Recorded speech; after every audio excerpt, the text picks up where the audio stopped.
Je voudrais aujourd'hui vous raconter l'histoire extraordinaire d'Erez et je la dédie au jeune Eliaou Cohen, élève à l'école Yevné de Montréal. Ça commence le 1er février 1995. Erez participe à un exercice de saut en parachute. Dans le cadre de cet exercice, 4 soldats sautent en même temps. Le saut en parachute a lieu de la façon suivante. Une sangle jaune est attachée à l'avion et au parachutiste. Le parachutiste saute en saut libre pendant 1 minute. La sangle s'étire et déclenche l'ouverture du parachute. Ce jour-là, l'équipement personnel de chaque soldat est attaché à leurs pieds et à l'approche de l'arrivée, en bas, chacun est censé le libérer en appuyant sur 2 clips. Le premier parachutiste saute, le second également et le troisième aussi. Arrivé au tour d'Erez, l'avion se heurte à une poche d'air et se balance de manière très instable. Erez est le 4e parachutiste et en raison de l'instabilité de l'avion, le câble jaune du parachutiste précédent s'enroule autour de son poignet droit et le coupe. La coupure est tellement brutale et rapide qu'Erez n'a même pas le temps de sentir la douleur et il saute à son tour. Et après 1 minute de chute libre, il ouvre les bras conformément aux instructions pour voir si le parachute s'ouvre et il découvre à sa grande stupéfaction qu'il lui manque une main. Cette situation est difficilement descriptible. Un homme se trouve dans une situation extrême comme le saut en parachute et en plein vol, il découvre qu'il lui manque quelque chose, sa main. Il s'approche du sol et pendant ce temps, son commandant lui crie qu'il doit obligatoirement larguer son équipement. Mais il se heurte à un problème. Pour pouvoir appuyer sur les 2 clips, il faut 2 mains.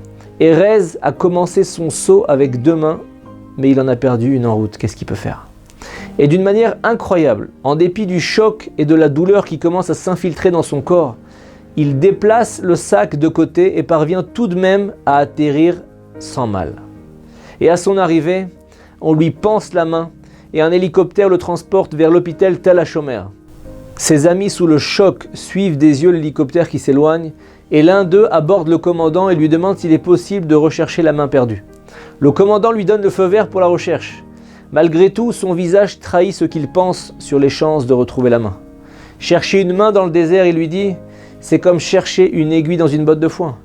Le soldat admet qu'il sera difficile de retrouver la main, mais raconte au commandant qu'Erez portait une très grosse montre noire, tellement grosse qu'il sera impossible de la manquer. Et le commandant ordonne à tous ses soldats de se lancer à la recherche. 5 minutes plus tard, de manière tout à fait miraculeuse, ils trouvent la montre.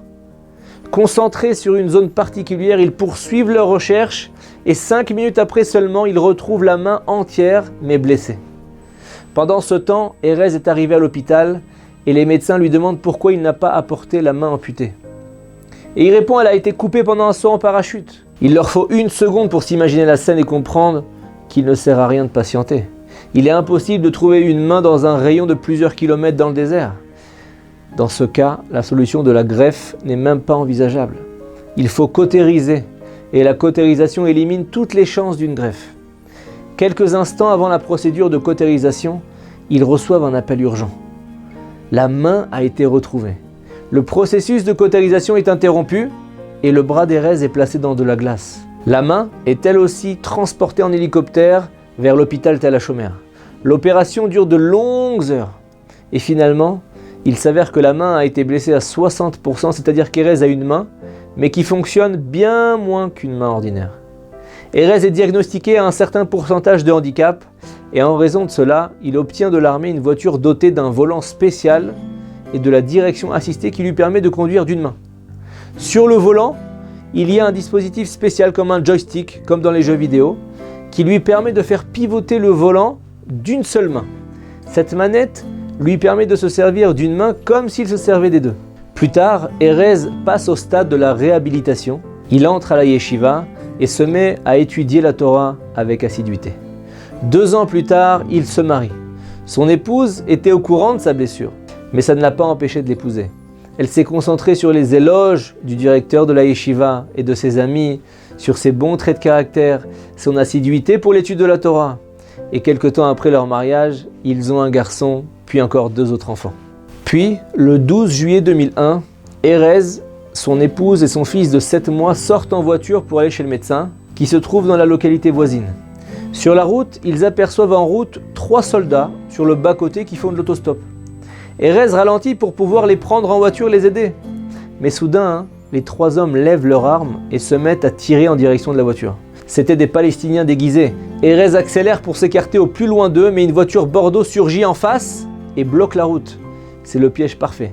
Une petite voiture, une route étroite bloquée et 3 terroristes munis de Kalachnikov qui tirent à bout de champ vers une cible qui n'a même pas la possibilité de bouger. Il ne reste plus qu'une solution, faire demi-tour et s'enfuir vers un village juif. Tout conducteur sait que pour faire un demi-tour sur une route étroite, il faut plusieurs manœuvres. Il faut d'abord avancer, reculer, avancer, reculer, avancer, reculer. Il n'y a aucune chance de survivre à des tirs provenant de 3 directions différentes. La seule solution est d'avoir une voiture spéciale équipée d'un dispositif de direction assistée pour handicapés. Avec un tout petit mouvement de rotation du volant, la voiture peut réaliser un demi-tour sur place d'un coup. Et c'est une voiture de cette sorte que possède notre héros Erez. Et vous savez certainement pourquoi. Vous avez écouté le début de l'histoire. Erez pivote légèrement le volant et réussit à faire demi-tour et à foncer toute allure en direction du village le plus proche. Ils ne sont cependant pas sortis de ce piège indemne. Bien sûr, Erez a été sérieusement blessé à la tête. Son épouse et son fils ont été blessés par des éclats. Arrivé à l'entrée d'une localité juive, il téléphone au secours qui ne tarde pas à arriver et les 3 terroristes sont arrêtés. Ils avaient en leur possession la vidéo de l'attaque.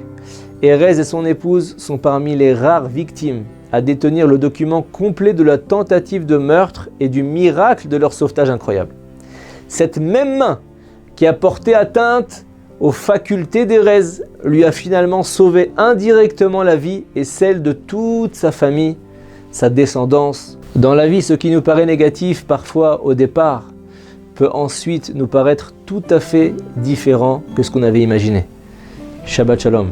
Une question de halakha, besoin d'un conseil personnel? Avec le service Questions au Rav, les rabbinim de Torah Box sont à votre disposition 24 heures sur 24, 6 jours sur 7, pour vous répondre et vous aider sur tous les sujets. Shabbat, couple, cacheroute, conversion, loi de deuil. Questions au Rav, c'est 13 000 questions reçues chaque année et répondues par écrit sur le site Torah Box et par téléphone, un appel reçu toutes les 4 minutes. Questions au Rav, un service exceptionnel, gratuit pour vous.